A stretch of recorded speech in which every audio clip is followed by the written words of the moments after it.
So, does anyone care to touch on this further? My name is Jerry. I left MAGA and I'm here to spill all the tea. Now, today's video is going to be a little bit different in its approach because I'm going to introduce a compare and contrast. I'm starting out here with Pat Robertson. He's my main subject today because the 700 Club really had an impact on my childhood. So, I want to show you this whole divine genocide thing that he's trying to explain. Let's let's just jump right into this. 2 minutes and 10 seconds. We may not watch the whole thing, um, but I have all this on a playlist, and I will link the playlist in the description. This is Nancy, who says, my spouse was reading the part of the Bible where God told his people to wipe out cities and take their lands. Why didn't a loving God have mercy on them? That sounds like Islam to me. Well, it does sound kind of rough, doesn't it? Those wars of extermination have given pause to people through the centuries. But here's the deal. If you look at it this way, assuming you have a culture that has 1,000 really bad people in it. They're murderers, they're thieves, they're rapists, they're having incest. I mean, you name it. They're doing everything horrible. Now, if they have children, what's going to happen? Instead of having 1,000, you'll now have maybe 3,000 or 4,000. And then if nothing has changed them, then they're going to pass it on to the next generation. Then the next thing you know, you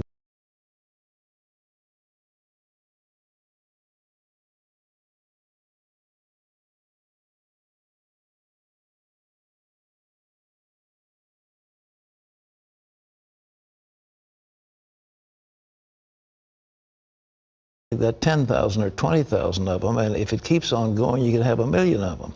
So what's the most merciful thing for a loving God to do is to take the 1,000 and get rid of them. And that's what he did. I mean, he sent his people in to say, these people have had like hundreds of years, and they are rebels, and they are depraved, and the earth needs to get rid of them. Now,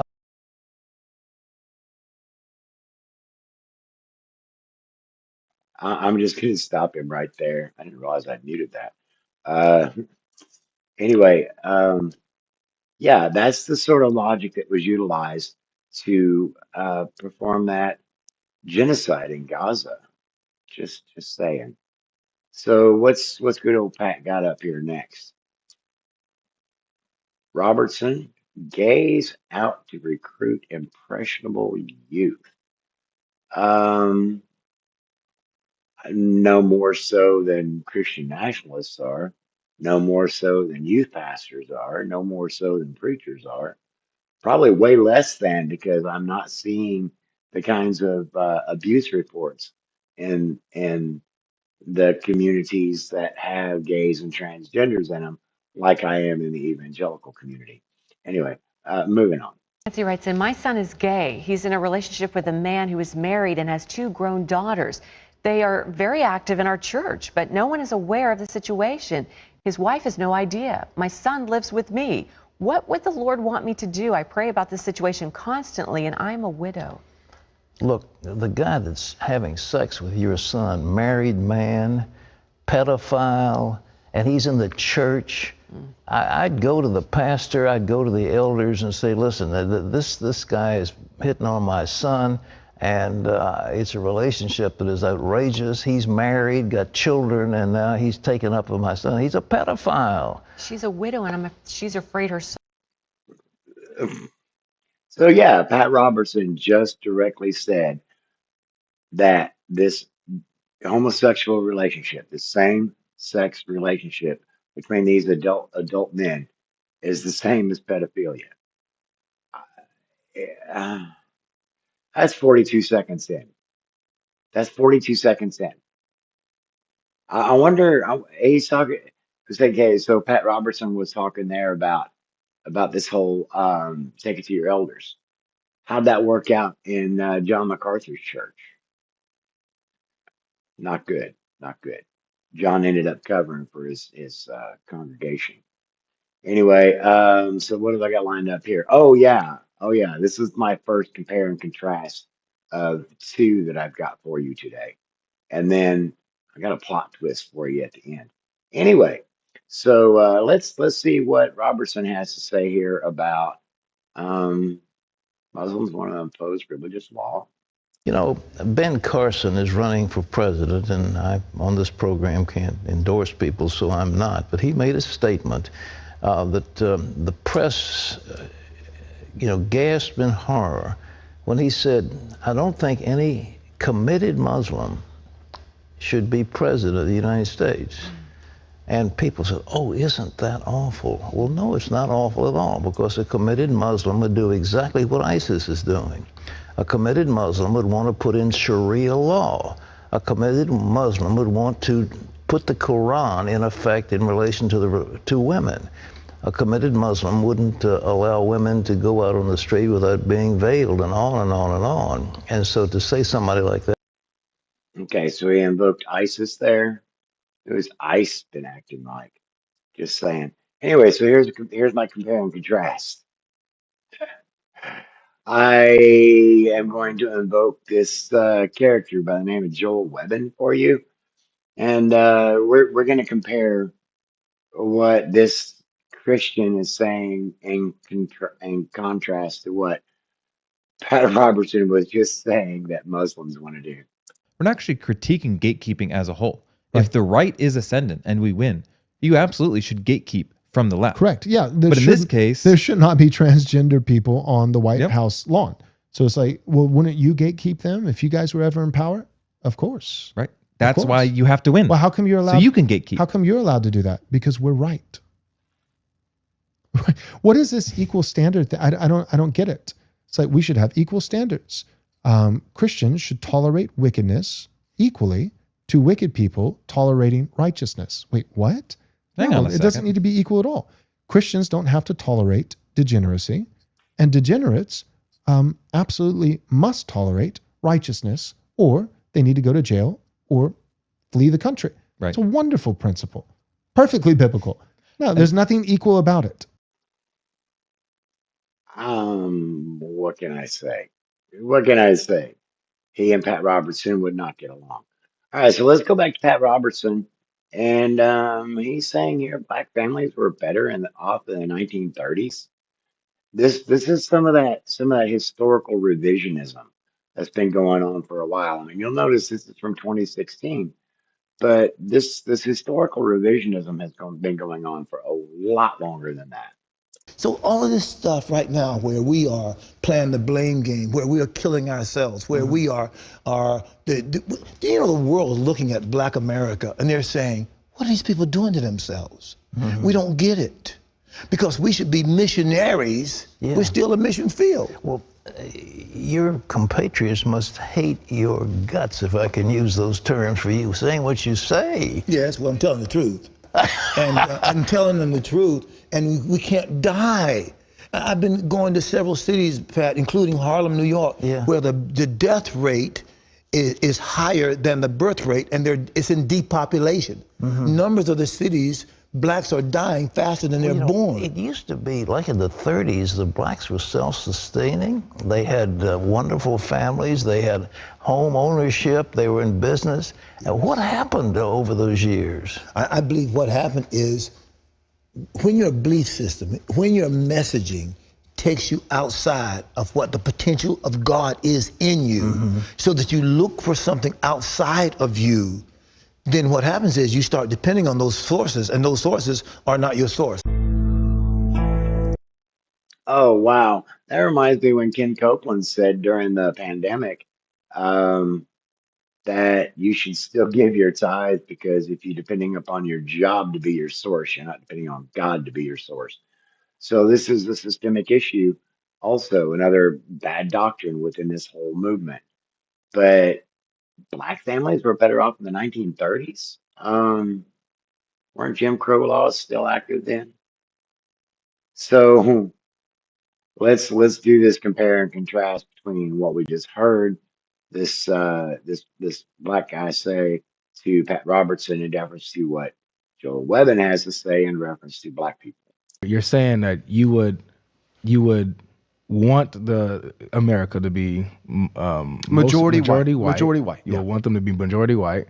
If you had, and this was what was interesting, if you had a black person who met your criteria standard wise and character wise and spiritually, that you would discourage your daughter from marrying this individual. If we're not in a vacuum, if we're not in isolation, then ordinarily for every black man who would fit my criteria currently right now, let's just be honest, for every black man who would meet my theological criteria, heritage criteria, all those kind of things, moral criteria, behavioral criteria, he's upstanding, for every black man like that, there would be at least 20 white men.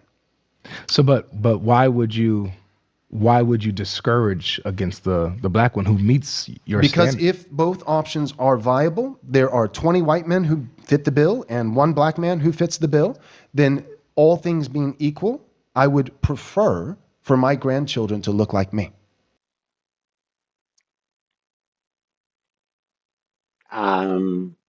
White supremacy, anybody? White pride, anybody?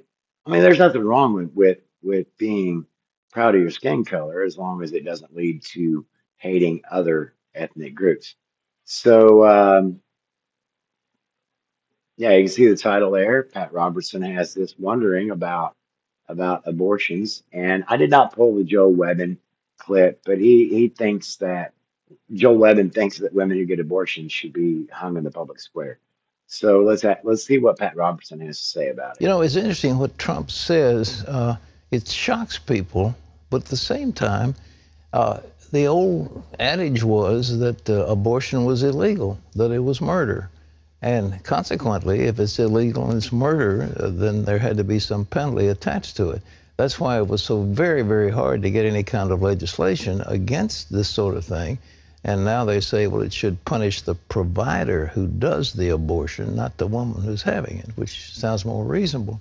But in any event, if somebody says abortion is murder, then what do you do to somebody who commits murder? I mean, so it's a dilemma that people have been wrestling with, and I'm certainly not going to get into it, but that does seem a bit draconian. But at the same time, we've slaughtered close to 50 million unborn babies in America since Roe versus Wade. It's been a slaughter that is unprecedented. And I can't do any more of that. I cannot do the last 24 seconds of it.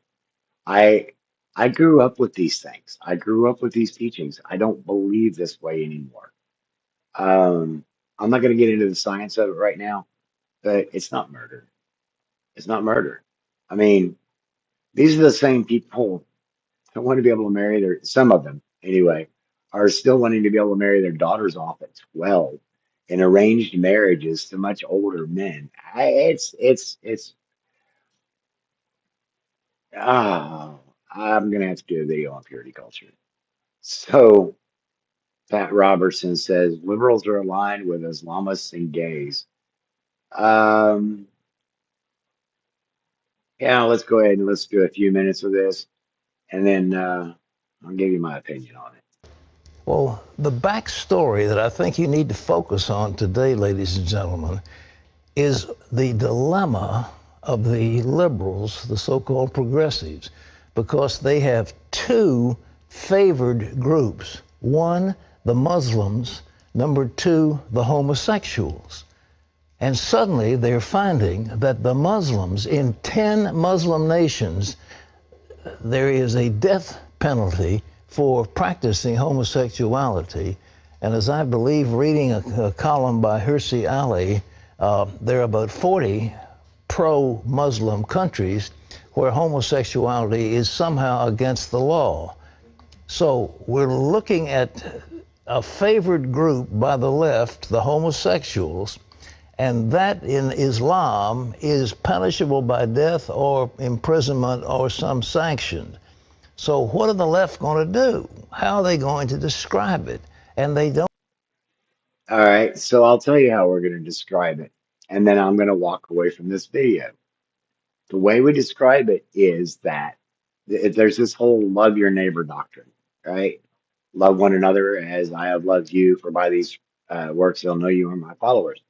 That's the passage that's quite often looked at, especially by progressive Christians.